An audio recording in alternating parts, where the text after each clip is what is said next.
Ouais, bonjour à tous, voici pour une nouvelle émission des entrepreneurs du Mansa. Aujourd'hui, l'émission que je vais vous présenter sera un peu spéciale parce que nous serons avec un entrepreneur du Sénégal qui est en direct du Sénégal à Dakar. Et donc, je suis avec Pat Mokhtar Cissé, justement. D'après les renseignements que j'ai eus de mon ancien manager incubateur, on le surnomme Boogie. Est-ce que tu peux nous expliquer pourquoi on se surnomme Boogie, justement? Je ne m'attendais même pas à cette question. Bonjour, d'abord, Moussa, je te salue. Je salue tous vos follows sur vos pages et à peu près partout. Donc, je m'attendais à cette question. Donc, Boogie, c'est un peu ma première start-up. Donc, du coup, les gens m'ont collé ce nom. Donc, voilà, c'est Boogie. Mais mon vrai nom, c'est pas Mokhtar Cissé, comme tu l'as bien dit. Je suis jeune entrepreneur web sénégalais et passionné de nouvelles technologies. Donc, ça fait à peu près pas mal de temps que j'ai plus entendu parler de ce nom, mais ça revient. Voilà.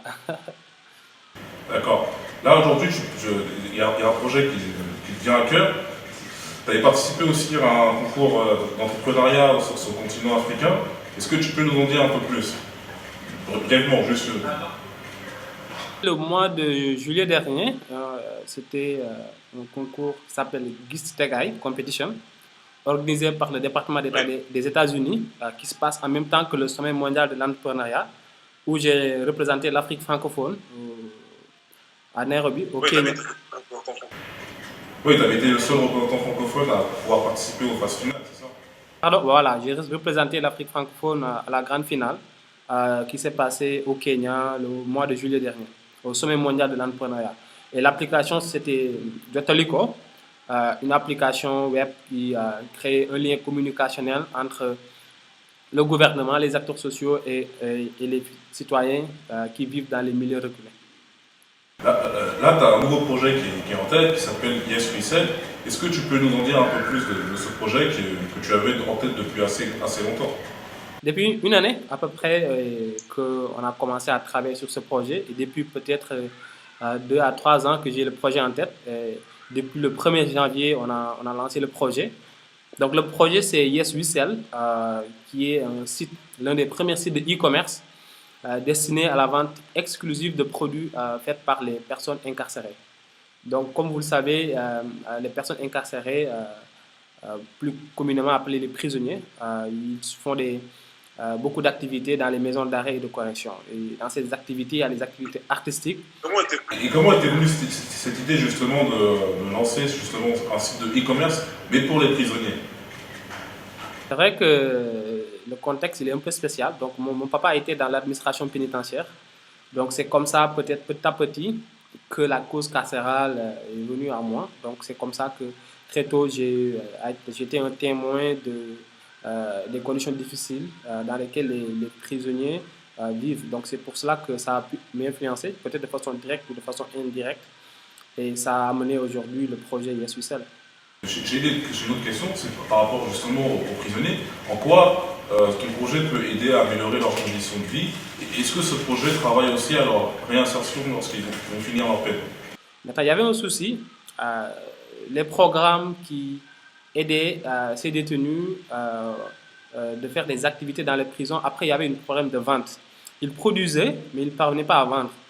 Donc, nous, on s'est dit qu'on va les aider à vendre ces produits. Maintenant, l'argent qu'ils vont générer, ça va leur permettre de pouvoir payer des frais liés à des frais de justice à leur sortie, ou bien ça va leur permettre d'avoir, disons, une somme à leur sortie, de pouvoir gérer leur propre business, de pouvoir, voilà. Donc ça va les aider vraiment même à payer peut-être les études de leurs enfants tout en restant dans les maisons d'arrêt.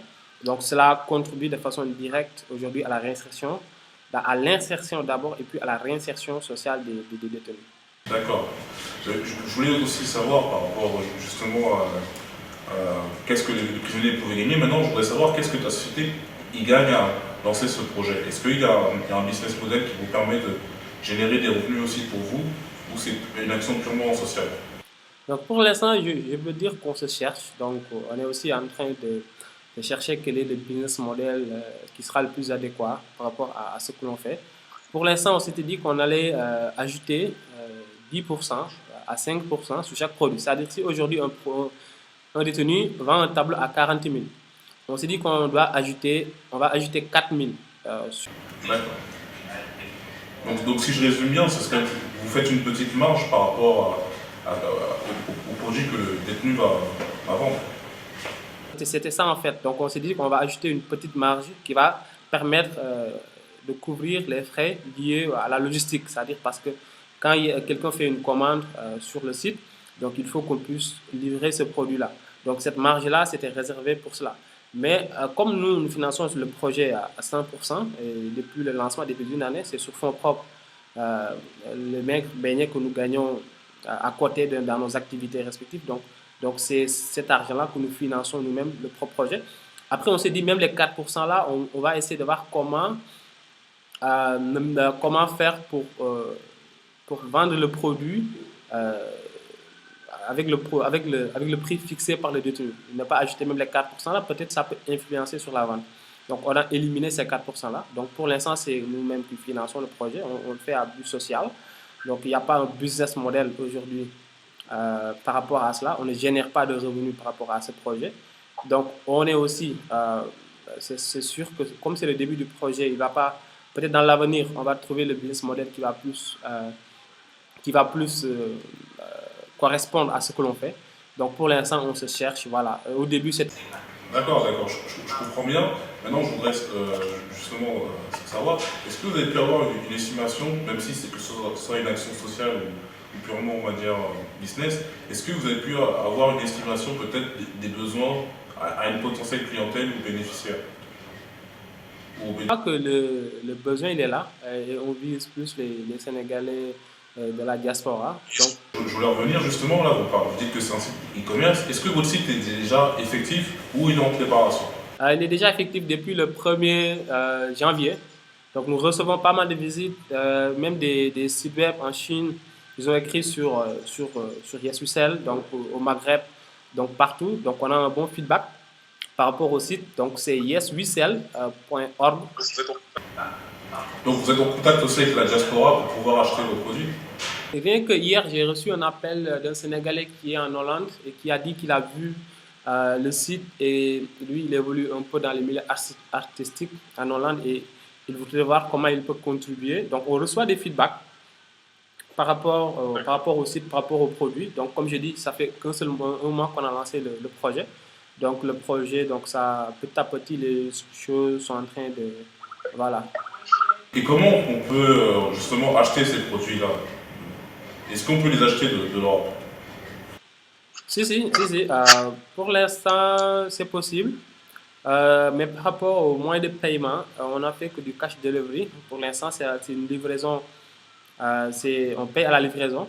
Mais le 15 février, on va ajouter les systèmes de paiement comme PayPal, etc. On va ajouter dans un premier temps PayPal. Parce qu'on s'est dit, le premier moment, on va lancer le projet Banco Sénégal. Et puis après, on va essayer de voir comment on va ouvrir cela. Là, je vous pose la dernière question on va bientôt conclure. Où voyez-vous dans le futur avec YesWeSell? Où vous projetez-vous?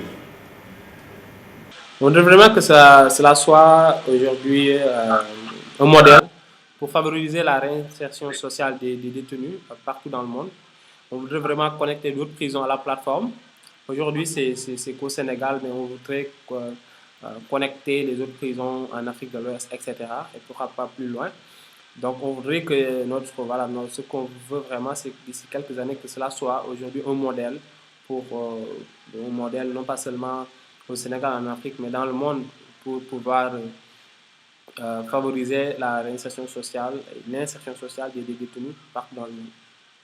Donc, je te remercie, Pape Notar Cissé, d'avoir répondu à mon invitation et je te souhaite plein de bonnes choses pour ton projet YesWeSell et pour les autres projets aussi que tu mènes.